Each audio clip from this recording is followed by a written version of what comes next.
আসসালামু আলাইকুম বন্ধুরা। তো আজকে আমরা ইসলাম ও নৈতিক শিক্ষা সম্পর্কে বেসিক কিছু শুনবো। যেমন মনে করেন আমি এসএসসি 26 ব্যাচ পরীক্ষা দিব, 27 ব্যাচ পরীক্ষা দিব।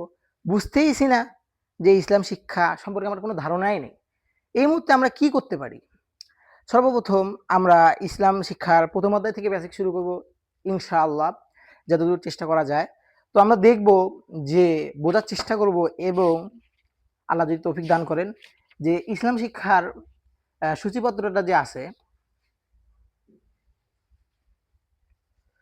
ইসলাম শিক্ষার সূচিপত্রটা যে আছে, যেমন মনে করেন প্রথম অধ্যায় হলো আকাইদ ও নৈতিক জীবন। ঠিক আছে? আকাইদ ও নৈতিক জীবনের মধ্যে প্রথমেই দেখেন ইসলাম আছে। এখন আপনাদের মনে প্রশ্ন আসতে পারে, ইসলাম কাকে বলে? ইসলাম হলো একটা পূর্ণাঙ্গ জীবন ব্যবস্থা। সূরা আল্লাহ তাআলা কোরআন শরীফে বলেন, ইন্নাদ-দীনা ইনদাল্লাহিল ইসলাম, নিশ্চয়ই ইসলাম তোমার জন্য একটা পূর্ণাঙ্গ জীবন ব্যবস্থা। তো ইসলাম কাকে বলে? আপনি ডাইরেক্ট সোজা সাপটা, যদি ক নম্বরের প্রশ্ন এসে থাকে, ডাইরেক্ট সোজা সাপটা দিবেন আল্লাহর দেওয়া সরল সহজ বা আল্লাহর দেওয়া একমাত্র জীবন ব্যবস্থার নামই হলো ইসলাম। তারপরে আসছে দ্বিতীয়ত, যে দেখেন ৪ নম্বর পৃষ্ঠায় আসছে ঈমান। আচ্ছা, এখন আমরা এটাকে আমরা বেসিক ধরে নিব। তো দেখেন প্রথমে আমরা একটা ডট দিলাম ঈমান, এই সম্পর্কে আমরা জানবো। এখন আপনাদের মনে আসতে পারে যে প্রথম অধ্যায়ের ৪ নম্বর পৃষ্ঠা থেকে কমন আসবে, এটা কিভাবে সম্ভব? এখন আপনি ভাবেন আপনি একজন মুসলমান, ঈমান মানে মুসলমান, এই যে মুসলিম, ঠিক আছে? এই মুসলিম, মুসলিমের মধ্যে কিন্তু ঈমান আছে, অবশ্যই আছে। এখন আপনি ভাবতে পারেন যে ঈমানটা কিভাবে পরীক্ষা আসবে? এটা কিন্তু থাকবে ১০০ মধ্যে ৯৯ পাশে থাকবে যদি আল্লাহ চায় ইনশাআল্লাহ। মুসলিম। এখন ইসলাম শিক্ষা বইয়ে, এই ইসলাম শিক্ষা বইয়ে হ্যাঁ ঈমান আছে। আর ঈমান ইসলামের প্রথম খুঁটি। যে ৬টি খুঁটি আছে আপনারা জানেন। ইসলামের প্রথম খুঁটি ঈমান। এখন আপনার যদি ঈমানই নাই থাকে, আপনি মুসলিম হয়ে কি করবেন? আর এটা যদি এই ইসলামের বইয়ে যদি এই ঈমান সম্পর্কে না আছে, তাহলে ইসলাম বইটাই তো আসল। কারণ আল্লাহ তাআলা সর্বপ্রথম বলছেন যে যে তোমাদেরকে ঈমান আনতে হবে সর্বপ্রথম। বলে নাই যে হজ করতে হবে, নামাজ পড়তে হবে, তারপর তোমাদেরকে পড়তে হবে, খাইতে হবে, যাইতে হবে, হ্যাঁ এভাবে মুততে হবে, এভাবে এসব করতে হবে, হ্যাঁ এটা বলে নাই। বলছে কি যে তোমাদেরকে সর্বপ্রথম ঈমান আনতে হবে। আল্লাহ রাসূল সাল্লাল্লাহু আলাইহি সাল্লাম বলেন, যার দিলে যারা পরিমাণ ঈমান থাকবে সে জান্নাতে। অতএব ঈমানটা প্রচুর মজবুত। ইসলামের ভেতর ঈমান না থাকলে সেই ইসলাম কোনো কাজেরই না। ওটা নামে ইসলাম হতে পারে, বা আপনারা ওটা ভুয়া ইসলাম বা জাল ইসলাম বলতে পারেন। তো আমরা ইসলামের মধ্যে ঈমান না থাকলে কেমন? এখন ঈমান জিনিসটা কি? সহজ সরল কথা ভাই। ক নাম্বারের প্রশ্ন সহজ সরল, এই যে ক নাম্বারের প্রশ্ন দিবেন, যে সহজ সরল কথা ডাইরেক্ট। ঈমান হলো আল্লাহ এবং রাসূল সাল্লাল্লাহু আলাইহি সাল্লাম এর প্রতি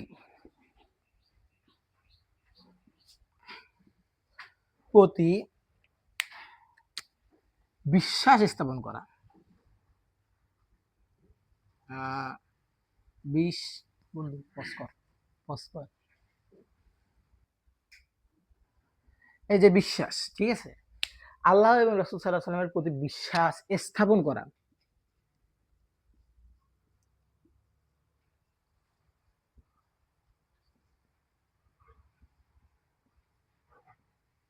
এটা হলো ঈমান।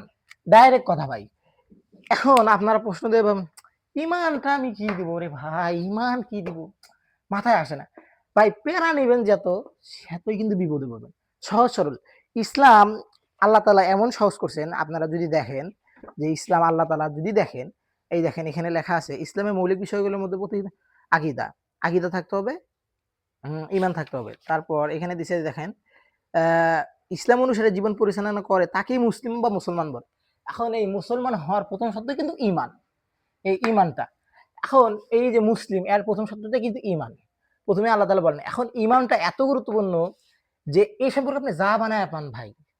যেমন মনে করেন যে আল্লাহ এবং রাসূল সাল্লাল্লাহু আলাইহি ওয়াসাল্লামের প্রতি এই বিশ্বাস স্থাপন করা হলো ঈমান। এটা ইসলাম দেওয়াও হবে, যদি ইসলাম কাকে বলে এটাও বলে দেওয়া যাবে, ইমানও দেওয়া যাবে। ঠিক আছে, মনে করেন ইমান। এখন এটা কিন্তু ক নাম্বার, আপনি ইজিলি 1 নাম্বার পাওয়া গেলেন। ঠিক আছে, এই যে 1 নাম্বার পাওয়া গেলেন। এখন এই ইমান সম্পর্কে যদি খ নাম্বারে আসে, যে ইসলাম সম্পর্কে তুমি মানে ইমান সম্পর্কে তুমি কি বুঝো, মানে ব্যাখ্যা করো। মনে করেন প্রশ্ন আসলো, সাপোজ এটা কিন্তু আসবেই ভাই, ইনশাল্লাহ আসবে। আমরা যতদূর জানি, কারণ এই ইসলামের ভেতরে ইমান আর ইমানের ভেতরে ইসলাম। ঠিক আছে, দুইটা ছাড়া দুইটা আসল ভাই। এখন মনে করেন খ নাম্বারে প্রশ্ন একটু পেঁচিয়ে আসলো, 2 নাম্বারে যেহেতু একটু বড় তোর করতে হবে, যে ইমান সম্পর্কে। ঠিক আছে, কি জানো, ব্যাখ্যা করো। ঠিক আছে, এটা তো আছে। এখন এই ব্যাখ্যা করো, এটা একটু পেঁচাল। এখন আপনি বলবেন আমি তো ক নাম্বার দিলাম, আল্লাহ এবং আল্লাহ রসুলের প্রতি বিশ্বাস স্থাপন করা হলো ইমান, 1 নাম্বার তো পাইলাম।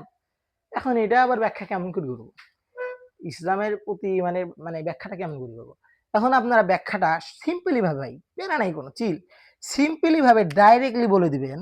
এই দেখেন, এটা একটু বড় করবেন, যে আমি জানি, বা আপনার মনে ভাষায়, ভাই মনে করেন আমি আমার মনে ভাষায় লিখতেছি, যে যে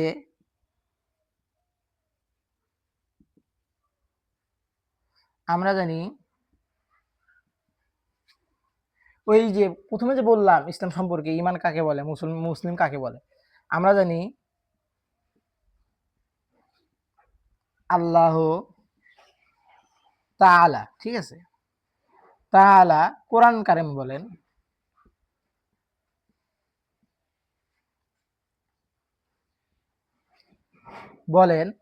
কি বলেন, ওই যে বললাম ইসলাম যদি আসে, যদি ইসলাম আসে, এটা কিন্তু ইমানের ব্যাপারে, এই ইসলামের ভিতরে কিন্তু ইমান আছে, এটা একটু ঘুরা পেঁচায় লিখবেন। এটা কিন্তু আপনার এই যে যদি মনে করেন ইসলাম বলে, ঠিক আছে, ইসলাম বলে, ঠিক আছে, এটা বলে, তাহলে আমরা জানি যে আল্লাহ তাআলা কোরআন শরীফে বলেন, যদি আমরা যদি নাও দেন, যদি ডাইরেক্ট বলেন যে আল্লাহ তাআলা কোরআনে বলেন যে তোমাদের জন্য,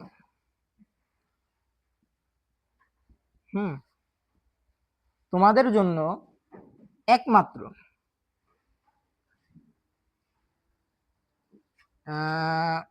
জীবন ব্যবস্থা স্থায়ী হলো, শর্টকাট ভাই, যা আছে তাই লেখা লাগবে, কোরআন শরীফ এমন না, হলো ইসলাম। ইসলামের বাইরে যাওয়া যাবে না। ঠিক আছে, এইখানে কিন্তু দেখেন আমরা কয়টা নৈবিত্তিক পাইলাম। প্রথমে আমরা ইসলাম সম্পর্কে একটা ক নাম্বারের প্রশ্ন পাইলাম, যেমন এই যে ক পাইলাম। ঠিক আছে, এখানে ইমান সম্পর্কে একটা ক পাইলাম। ঠিক আছে, এখান থেকে কিন্তু পেশায় আসবে, একটু বেসিক করবেই ওরা। হ্যাঁ, ক পাইলাম। তারপরে এই যে এটা যে দিলাম ইমান সম্পর্কে কি জানো, এই লাইনটা এখানে ঢুকায় দিয়া এটা কিন্তু খ পাইলাম, এটা কিন্তু আমরা খ পাইলাম। ঠিক আছে, এখন ইসলাম বলে, আর প্রথমে লিখতে পারো যে ইমান সম্পর্কে আমি জানি তা ব্যাখ্যা করা হলো, আল্লাহ তাআলা বলেন আমাদের জন্য, তোমাদের জন্য, হ্যাঁ, একমাত্র জীবন ব্যবস্থাই হলো ইসলাম। আর লিখবা, আর এই ইসলামই হলো আহ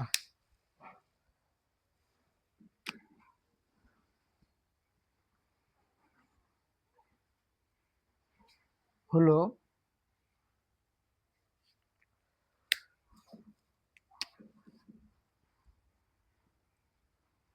তোমাদের সৎ পথ।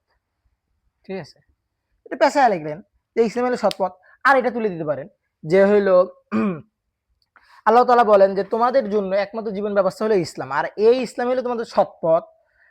আর এই যে ইমান সম্পর্কে বলছেন, এই সৎ পথে চলা এবং আল্লাহ রসুলকে এই সৎ পথে চলা, এই পথে চলা, এই পথে চলা, এবং এবং আল্লাহ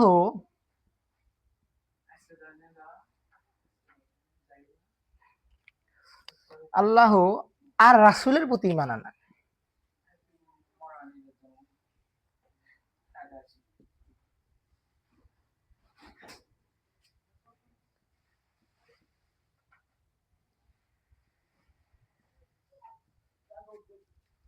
এটাই হলো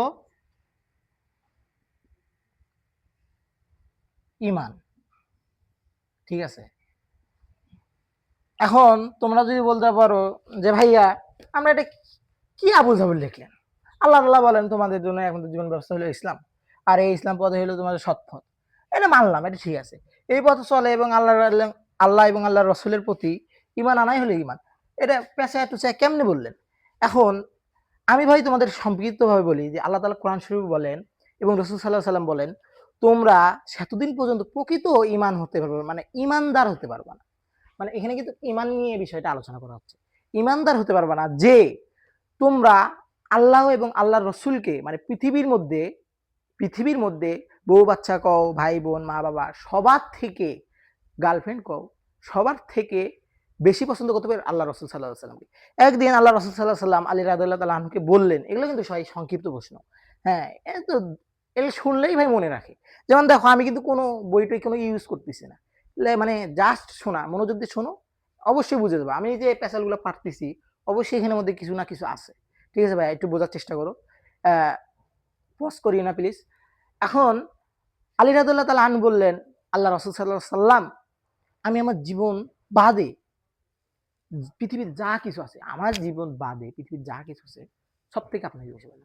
কারণ আল্লাহ রাসূল সাল্লাল্লাহু আলাইহি সাল্লাম বললেন, আলী যতদিন পর্যন্ত তোমার জীবনের থেকেও না আমাকে ভালোবাসবে সেতদিন পর্যন্ত তুমি ইমানদার হতে পারবে। এখন ইমান সম্পর্কে আমি তো সাধারণ একটা বেসিক দিতে পারছি আপনাদেরকে, নাকি আপনারা এখান থেকে পেঁচায় টুচায় আপনি যদি এই যে কথাটা বললাম আলী রাদিয়াল্লাহু তাআলা এটাও যদি পেঁচায়া দেন দিয়ে বলেন যে আল্লাহ এবং আল্লাহ রসুলকে যদি জীবনের থেকেও কেউ যদি গুরুত্ব না দেয় তারও ইমান থাকবে না, আর গুরুত্ব দেওয়া এটা ইমানের অঙ্গ। হ্যাঁ, এইভাবে ব্যাখ্যা করতে পারেন আপনাদের যেই দিক ভাই মন চায়। মানে আমাদের আজকে চ্যাপ্টারই হলো ইমান, ইসলামের ভেতর চ্যাপ্টারই হলো ইমান ভাই। আজকে যে লেকচারটা হবে খালি ইমানের উপরে, লেকচার বড় হোক, এখানে যদি 10 মার্ক পান, আপনি যদি 20 মিনিটের ভিডিও দেখে 10 মার্ক পান, এটা আপনার ফায়দা। অতএব চলুন আমরা আরো আগাই। এখন এই সব তো থাকলো, এইসব থাক, সাইডে জায়গা আছে আমরা দেখতেছি, হ্যাঁ, যে কি কি আরো করা যায়। এখন এই সম্পর্কে কিন্তু কোরআন শরীফেও একটা জিনিস আছে, এই সম্পর্কে কিন্তু কোরআন শরীফে একটা জিনিস আছে, যেমন সেটা হলো যে কুল আতিউল্লাহ ওয়া আতিউর রাসূল, তোমরা আল্লাহকে মানো এবং রসুল। এখন যদি কেউ বলে আমি রসুল সাল্লাল্লাহু আলাইহি সাল্লামকে মানলাম, আল্লাহকে মানলাম না, তার ঈমান নাই ভাই, বাংলা কথা। এইভাবেও তুমি ব্যাখ্যা করতে পারো। আবার যদি কেউ বলে যে আমি রসুল সাল্লাল্লাহু আলাইহি সাল্লামকে মানলাম, আল্লাহকে মানলাম না, আল্লাহকে মানলাম রসুল সাল্লাল্লাহু আলাইহি সাল্লামকে মানলাম না, তাও হবে না। এই আয়াতের ব্যাখ্যা কিন্তু বড় ভাই, আমি যেহেতু মৌলানা মানুষ না, সাধারণ, যাই হোক তাও তোমাদেরকে বলছি, তোমরা তো মোটামুটি ভাবে বেসিক ধারণা পাইছো যে আল্লাহ এবং আল্লাহর রসুলকে মনে প্রাণে জীবনের থেকেও, এমনকি যদি তোমাকে আগুনের সামনে ধরে রাখা হয় ওই টাইমও যদি বলতে পারো যে লা ইলাহা ইল্লাল্লাহ মুহাম্মাদুর রাসূল সাল্লাল্লাহু আলাইহি সাল্লাম, আমি আল্লাহ এবং আল্লাহর রসুলকে, আমি আল্লাহ ছাড়া কোনো মাবুদ নেই এবং রসুল সাল্লাল্লাহু আলাইহি সাল্লাম আল্লাহ তাআলার রসুল এবং একজন বান্দা, ঠিক আছে, এই সাক্ষীটা দিতে পারো, এই মনে প্রাণে বিশ্বাস করতে পারো, এটাই হলো ঈমান ভাই। এতক্ষণ যা পেঁচা টেচা কইছি, হ্যাঁ তোমাদের খারাপ লাগতে পারে, কিন্তু মেইন টপিকটা হলো ঈমান।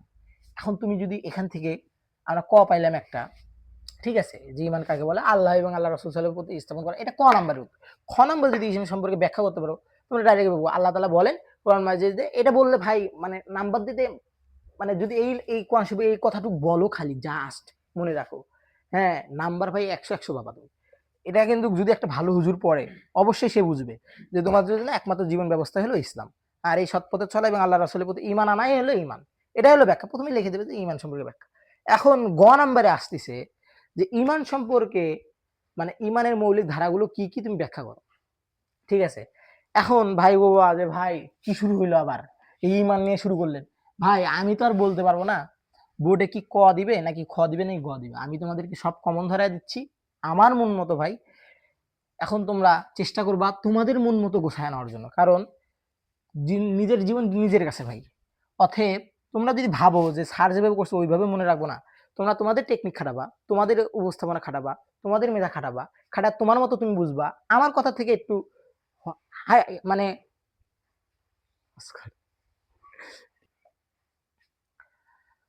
তো আমরা আজকে যা যা শিখলাম, আচ্ছা ঈমান সম্পর্কে কি কি ধারণা ইনশাল্লাহ আমরা পরের লেকচারে দিব। তো আল্লাহ তাআলা যদি আমাদেরকে সবাইকে বাঁচায় রাখেন, তো আমরা এই ইসলাম বই সম্পর্কে ইনশাল্লাহ জানবো। এবং এটা কোনো ভাই সেই কঠিন না, তোমরা ফিজিক্স পারো, পদার্থ পারো, বাপরে বাপ, গণিত পারো, হায়ানাত পারো, ইসলাম পারো না ভাই, তোমার মুসলমান হয়, এটা কিন্তু মানাই যায় না ভাই। এটা ভাই মানে জাস্ট এই ওয়াজ শোনে, ওয়াজ শুনবা যা ফ্রি হয়ে গেল, চলবে? চলবে না। অন্তত ওয়াজ শুনলে কিন্তু তুমি পরীক্ষা দিতে পারবা, না পড়েও পরীক্ষা দিতে পারবা। আমি তোমাকে চ্যালেঞ্জ দিলাম, তুমি যদি ওয়াজ মনোযোগ দিয়ে শোনো, ভালো বক্তা যেমন আবু তোহাদ নান, শায়েখ আহমদুল্লাহ, এদের ওয়াজ শোনো, এদের ওয়াজ খালি শিক্ষণীয়, কোনো আউল ঝোল পেশাল নেই, কোনো গল্প নাই ভাই, বাংলা কথা, কোনো ওই যে আউল ঝোল গল্প করবে না। এরা যা কইলে উপকার হবে সেটাই করবে, এরা কথার মূল্য বোঝে, সময়ের মূল্য বোঝে। এদের ভিডিও দেখবা অবশ্যই। আর তা দেখলেই আর একটু যদি আমাদের বেসিক টেসিক দেখো, ইনশাল্লাহ তোমরা কমন পেয়ে যাবা ইনশাল্লাহ। তো দেখা হচ্ছে নেক্সট লেকচারে। আল্লাহ হাফেজ, বাই বাই।